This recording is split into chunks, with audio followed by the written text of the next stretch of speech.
most importantly, great credit to the government of Nepal for taking this initiative.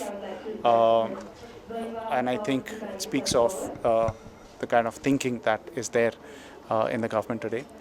Uh, One is, despite a lot of waning interest in climate and climate finance in recent times, I believe it is still very, very relevant and important. And while the funding environment has come down, Global IME Bank, सबैका लागि bank. there is still a lot of access to resources conversation that needs to be done. And I feel that that's my kind of the third key takeaway, that there is a access to resource conversation that I think is a big part of the missing puzzle, which is yet to be addressed. There are a few things. One is a forum like this, the Sagarmatha Samvad, is the starting point of raising that level of awareness that we are serious about this conversation and affects our people more than some of the other countries perhaps. It's important to have a multi-stakeholder dialogue, a multi-country dialogue, and find a coalition of the willing from the glacier, Sagarmatha, to the ocean. It has a lively ecosystem. It's one river. It goes through many countries.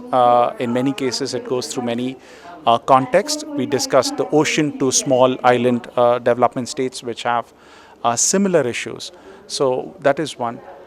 And yet again, apart from government to government, multilateral agencies, I think international NGOs such as ours, Practical Action, have a huge role to play in advocacy, not only in the Western and probably the European governments, but also kind of create that one seamless conversation between their government and all. So again, I feel that a platform like this is the starting of dialogue, Samvad, but I think there is more that needs to be done in terms of affirmative action.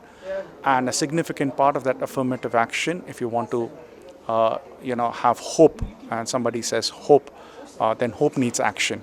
And again, I want to re-emphasize that multilateralism and creating an ecosystem of solution providers, international NGOs being at the forefront, is very, very important. And as Practical Action, I believe that we have a huge role to play in solving some of the issues of the people who are unfortunately at the front line of climate crisis and climate-induced crises.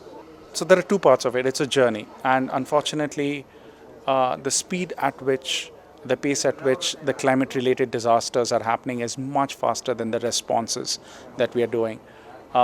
So the differential speeds means that there are more people who are at hazard and at risk.